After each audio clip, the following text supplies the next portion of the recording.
नमस्कार मिथिलांचल, कैसे हैं आप लोग। आई होप कि आप लोग बढ़िया होंगे, सही से होंगे, अपने अपने कामों में लगे होंगे। तो चलिए आज फिर हम अपने टॉपिक को आगे बढ़ाते हैं। फर्स्ट टॉपिक में हमने पार्टनरशिप का डिफिनेशन पढ़ा था। सेकेंड वीडियो में हमने आपको फीचर्स ऑफ पार्टनरशिप बताया था एंड इस वीडियो में हम आपको पार्टनरशिप डीड के बारे में बताने जा रहे हैं कि पार्टनरशिप डीड होता क्या है।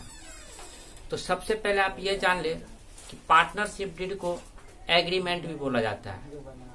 हिंदी में उसको साझेदारी संलेख बोलते हैं, साझेदारी प्रलेख बोलते हैं, साझेदारों का अंतर नियम बोलते हैं, ठहराव बोलते हैं, अनुबंध बोलते हैं।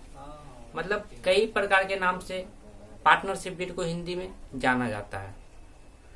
हिंदी में हम आपको इसलिए बता रहे हैं क्योंकि इस वीडियो को हम जानते हैं कि बिहार बोर्ड वाले बच्चे भी देखेंगे और सीबीएसई बोर्ड वाले बच्चे भी देखेंगे।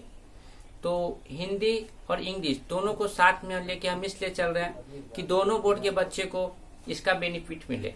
इस वीडियो का बेनिफिट दोनों बोर्ड के बच्चे उठाए और दोनों बच्चे इसका बेनिफिट लेकर के अपना स्टडी के आगे बढ़ाए। तो चलिए वीडियो को हम आगे बढ़ाते हैं कि पार्टनरशिप डीड होता क्या है। इस टॉपिक पे आज हम डिस्कस करते हैं। पार्टनरशिप डीड एक्चुअली होता क्या है, एग्रीमेंट कि जब कोई दो पार्टनर मिलकर के बिजनेस स्टार्ट करता है तो कुछ ऐसी बातें होती है जिसके लिए एग्रीमेंट बनाना जरूरी होता है।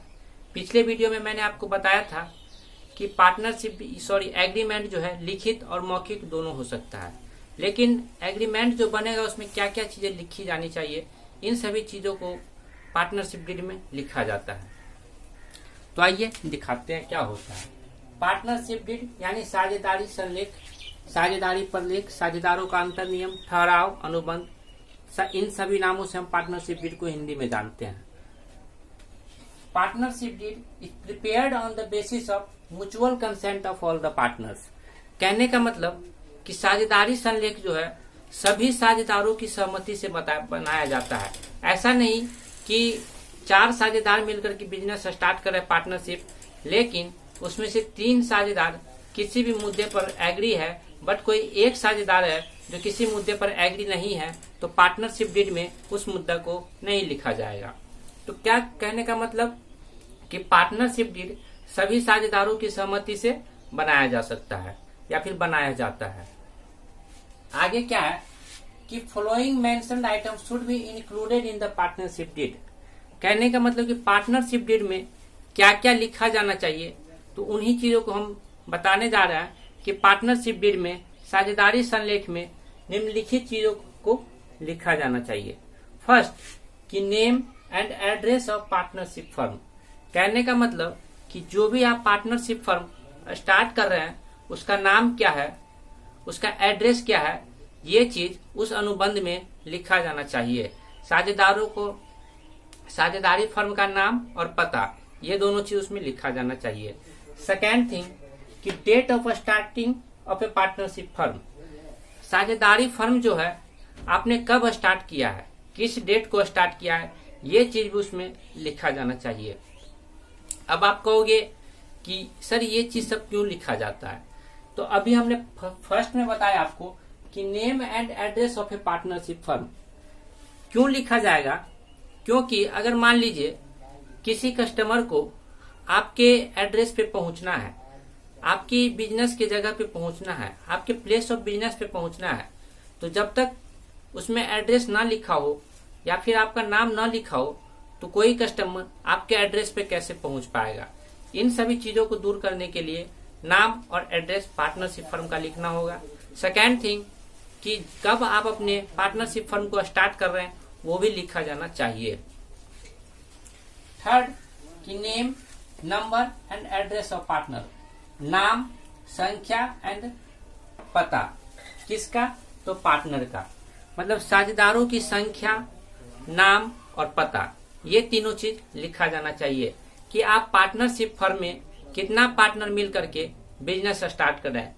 3 पार्टनर मिल करके बिजनेस स्टार्ट कर रहे हैं तो उसमें साझेदारों की संख्या आपको 3 लिखनी चाहिए, या फिर सभी साझेदारों का नाम क्या है, सभी साझेदारों का पता क्या है, इन सभी बातों का जिक्र उसमें किया जाना चाहिए। Fourth, right, duties and liabilities of A partner, मतलब सभी साझेदारों का पारस्परिक अधिकार क्या है, क्या क्या कर्तव्य किसको मिला हुआ है, क्या क्या किसको दायित्व है, इन सारी चीजों का भी उसमें जिक्र होना चाहिए कि कौन से साझेदार को इंटरेस्ट ऑन कैपिटल लेने का अधिकार है, कौन से साझेदार को बुक्स ऑफ अकाउंट मेंटेन करने का अधिकार है, किस साझेदार को लॉस होने पे ज्यादा लायबिलिटी पे करना पड़ेगा। इन सभी चीजों का उसमें डिटेल से जिक्र होना चाहिए। Next, profit sharing ratio. Profit sharing ratio का मतलब आप जानते हैं कि पार्टनरशिप फर्म हो या कोई भी बिजनेस हो, उसका मेन मोटिव होता है प्रॉफिट अर्न करना, लाभ कमाना। लेकिन पार्टनरशिप फर्म में क्या दिक्कतें आती है कि अगर पार्टनरशिप बिजनेस में 4 पार्टनर है और मान लीजिए कि कुछ प्रॉफिट अर्न हो रहा है साल के एंड में, तो उस प्रॉफिट को कैसे बांटेंगे, किस रेशियो में बांटेंगे, उस रेशियो का जिक्र होना चाहिए। Next, details about capital and rate of interest on capital. कहने का मतलब कि पूंजी और पूंजी पर ब्याज का दर, इन सभी चीजों का जिक्र उसमें होना चाहिए। डिटेल्स अबाउट कैपिटल कहने का मतलब कि पूंजी का विवरण, कौन सा साझेदार कितना कैपिटल पार्टनरशिप बिजनेस के स्टार्टिंग में इंट्रोड्यूस कर रहा है, या फिर कौन सा साझेदार पार्टनरशिप बिजनेस को जरूरत पड़ने पर एडिशनल कैपिटल उसमें और लगा सकता है। इन सभी चीजों का उसमें जिक्र होना चाहिए। सभी साझेदारों के इंट्रोड्यूसिंग कैपिटल का उसमें लिखा होना चाहिए। नेक्स्ट थिंग कि जो कैपिटल साझेदार ने लगाया है पार्टनरशिप फर्म में, उस कैपिटल पर अगर ब्याज दिया जाना है साझेदार को, तो किस रेट से ब्याज दिया जाएगा, उसका भी जिक्र साझेदारी संलेख में होना चाहिए। Next thing, details about drawing and interest on drawing. Drawing कहने का मतलब, ड्रॉइंग होता क्या है, जब कोई भी साझेदार अपने पर्सनल यूज के लिए बिजनेस में से पैसा निकालता है यानी ड्रॉ करता है, उसी को हम ड्रॉइंग बोलेंगे। इसमें एक चीज ध्यान रखने वाली है कि पर्सनल यूज, अगर अपने पर्सनल यूज के लिए पैसा निकालता है तो वो ड्रॉइंग कहलाएगा। अगर वो बिजनेस यूज के लिए पैसा निकालता है तो वो ड्रॉइंग नहीं कहलाएगा। तो इस चीज का आप ध्यान रखिए, ड्रॉइंग में और कैपिटल में फर्क समझे, तब जाके आप समझ पाएंगे कि इंटरेस्ट ऑन कैपिटल क्या होता है और इंटरेस्ट ऑन ड्रॉइंग क्या होता है। तो कौन सा साझेदार बिजनेस में से, पार्टनरशिप बिजनेस में से कितना पैसा निकाल सकता है, कितना पैसा ड्रॉ कर सकता है, इसके लिमिटेशन का जिक्र भी होना चाहिए। और अगर कोई साझेदार पैसा निकालता है या फिर ड्रॉइंग करता है तो उस पे किस रेट से इंटरेस्ट देना होगा साझेदार को, इसका भी जिक्र होना चाहिए। Next, information about remuneration. Remuneration कहने का मतलब है कि साझेदारों को साझेदारी फर्म में अगर किसी काम करने के बदले जो भी कुछ रुपया पैसा दिया जाता है, उसी को हम रेमुनरेशन कहते हैं। रेमुनरेशन को हिंदी में पारिश्रमिक बोलते हैं। जैसे मान लीजिए साझेदार को सैलरी दिया जाएगा या फिर बोनस दिया जाएगा, फीस दिया जाएगा, कमीशन दिया जाएगा, तो साझेदारी फर्म के द्वारा साझेदारों को दिए जाने वाले पारिश्रमिक जैसे सैलरी, बोनस, फीस, कमीशन, इन सारी चीजों का जिक्र होना चाहिए कि किस साझेदार को कितना सैलरी दिया जाएगा, कितना बोनस दिया जाएगा या फिर नहीं दिया जाएगा। इन सारी चीजों का जिक्र पार्टनरशिप डीड यानी साझेदारी संलेख में होना चाहिए। नेक्स्ट, कि rest of the items which is required to run the partnership firm. कहने का मतलब कि इन सभी बातों के अलावा जो मैंने आपको 9 आइटम्स बताए हैं, उन सभी बातों के अलावा भी अगर कोई चीज आपको लगे कि नहीं पार्टनरशिप डीड में इस चीज को लिखा जाना चाहिए, इस चीज के बिना इस बिजनेस को चलाना मुश्किल है, तो इस चीज को लिखा जाना चाहिए, तो वो भी चीज आप इस पार्टनरशिप डीड में लिख सकते हैं, जो भी आपको जरूरी लगे। आई थिंक कि आप अच्छी तरह से समझ गए होइएगा कि पार्टनरशिप डीड क्या होता है, साझेदारी संलेख क्या होता है। एक बात आपको बता दूं कि आपके मन में सवाल आ रहा होगा कि पार्टनरशिप डीड आखिर बनाया क्यों जाता है, एग्रीमेंट बनाया क्यों जाता है। तो चलिए मैं अपने तरफ से आपको समझाने का कोशिश करता हूं कि मान लीजिए अगर 2 पार्टनर मिल करके पार्टनरशिप बिजनेस स्टार्ट किया है और 1 साल के बाद जब बुक्स ऑफ अकाउंट क्लोज करता है तो पता चलता है कि 1 लाख रुपए का प्रॉफिट हुआ। अब उस प्रॉफिट में एक पार्टनर बोल रहा है कि इसमें से 70,000 रुपया हम लेंगे और 30,000 रुपया तुमको देंगे। दूसरा पार्टनर बोलता है कि नहीं, 70,000 हम लेंगे और 30,000 तुमको देंगे। तो इस बंटवारे को लेकर के दोनों में झगड़ा हो सकता है। लेकिन यही चीज अगर पार्टनरशिप डीड में या फिर एग्रीमेंट में पहले से लिख दिया जाए कि बिजनेस में जो भी प्रॉफिट होगा उस प्रॉफिट को साझेदार बराबर बराबर बांटेगा, या फिर कोई डिफाइंड रेशियो में बांटेगा, 2:3 में बांटेगा, 3:2 में बांटेगा। तो मान लीजिए हम मानते हैं कि साझेदारी संलेख में लिख दिया गया है पहले से कि जो भी प्रॉफिट होगा उसको साझेदार आपस में बराबर बराबर बांटेगा। तो क्या होगा कि किसी भी झगड़ा का यहाँ पे कोई दिक्कत नहीं होगा, उसका आसानी से समाधान हो जाएगा कि दोनों 50-50 हजार करके आपस में बांट लेंगे। क्यों? क्योंकि पार्टनरशिप डीड में पहले से लिखा हुआ है। तो आई होप कि आप ये अच्छे से समझ गए होइएगा कि पार्टनरशिप डीड साझेदारी संलेख क्यों बनाया जाता है। बात आती है कि मैंने जो ये लिखा है वो पूरा इंग्लिश में लिखा है, तो इससे क्या होगा, सीबीएसई बोर्ड वाले बच्चे को तो कोई दिक्कतें नहीं आएगी, आराम से इसका स्क्रीनशॉट ले सकते हैं या फिर वीडियो को लेकर के रोक करके नोट कर सकते हैं।